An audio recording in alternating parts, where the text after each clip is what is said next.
Good day, this is the topic proposal presentation entitled Adolescent Fertility Rate in Our Country. SDG 4 aims to provide children and young people with quality and easy access to education plus learning opportunities. One of its targets is to achieve universal literacy and numeracy, a major component in acquiring knowledge and valuable skill in the learning environment.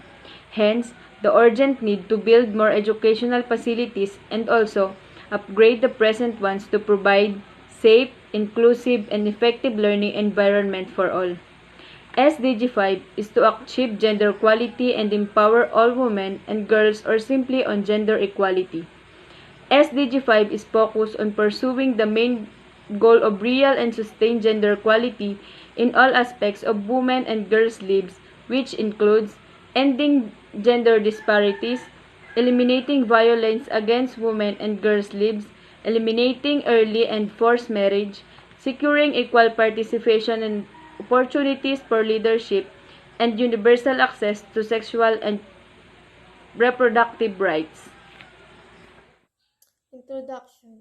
Teen pregnancy is typical with well-known causes and bad consequences for a person's health, society, and economy. The global teen birth rate decreases, however, at various rates in different geographical locations.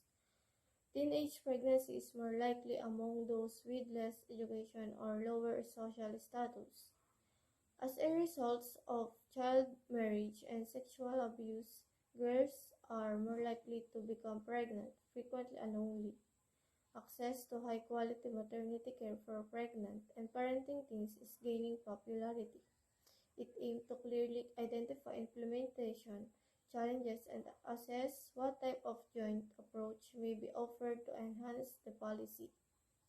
To assist young mothers via skill development activities, teen pregnancy prevention campaigns, and offline mobile apps. Issue and challenge. In our country, adolescents' fertility rate poses a variety of challenge for our country. According to the Philippines Statistic Authority, there was 62 births per 1,000 females aged 15 to 19 in the country on 2019. This is an issue since may harm both the mothers and the child health and well-being. One significant difficulty is the lack of comprehensive reproductive health information and treatments. Conservative attitude towards reproductive health have historically dominated in the Philippines, resulting in a lack of access to contraception and family planning information. And services there may be more teen births and unwanted pregnancy as a result of security of resource. Egypt still has the highest incidence of adolescent pregnancy, indicating that most African nations, including the more developed ones, still have highest rating of teen pregnancy, up to 38% of all females homicide worldwide are the result of romantic relationship, and 6% of women worldwide claim to have experienced non-partner sexual assault.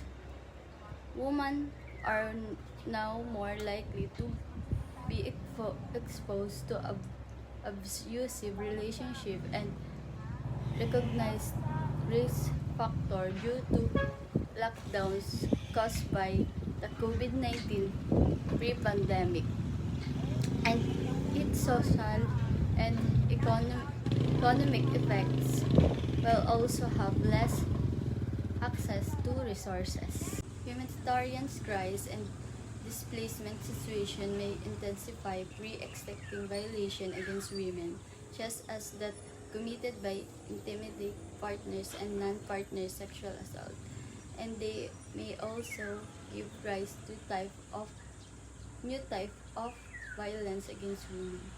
Afghanistan's adolescent fraternity rate birth per 1,000 women aged 15 to 19 has published by the World Bank Collection Development Indicator was estimated to be 87%. Egypt is shown as a red dashing line. Adolescents, girls, and young women in 2021 are estimated to give birth before age 18. Early childbearing or pregnancy and delivery during adolescence can have negative impact on their education, livelihoods, and health.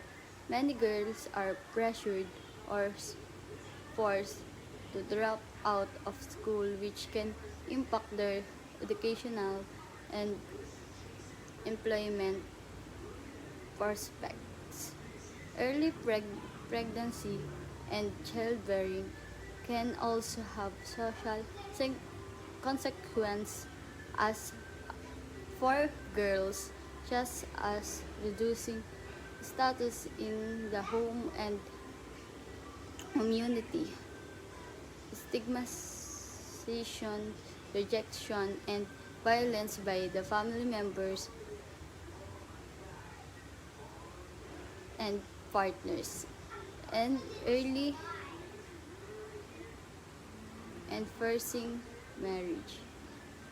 Adolescent girls, especially those in early adolescence, are particularly vulnerable to the health consequence of pregnancy and delivery, such as obstructive fistula, eclampsia, peripheral endometriosis, and systematic infection. Materially, conditions are among the top cause of disability, adjustment, life years, and death among girls aged 15 to 19.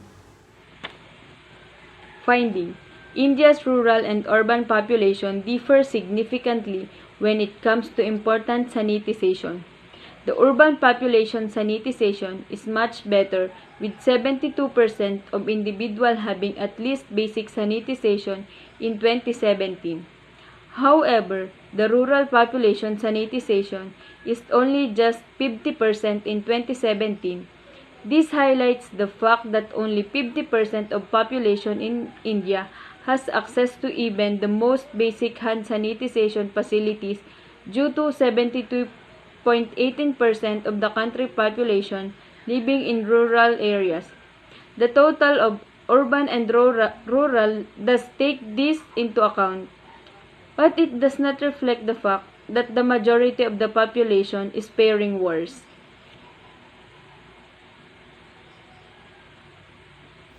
Recommendation: increasing teenagers' access to reproductive health information and services. This may be accomplished through offering accessible, inexpensive, and pre-productive health information and service in school and health facilities, lowering the social stigma of teenage pregnancy. This may be accomplished through sponsoring awareness efforts that seek to lessen the prejudice and unfavorable attitudes towards young mom, and by emphasizing the value of assisting adolescents, mother, and their child.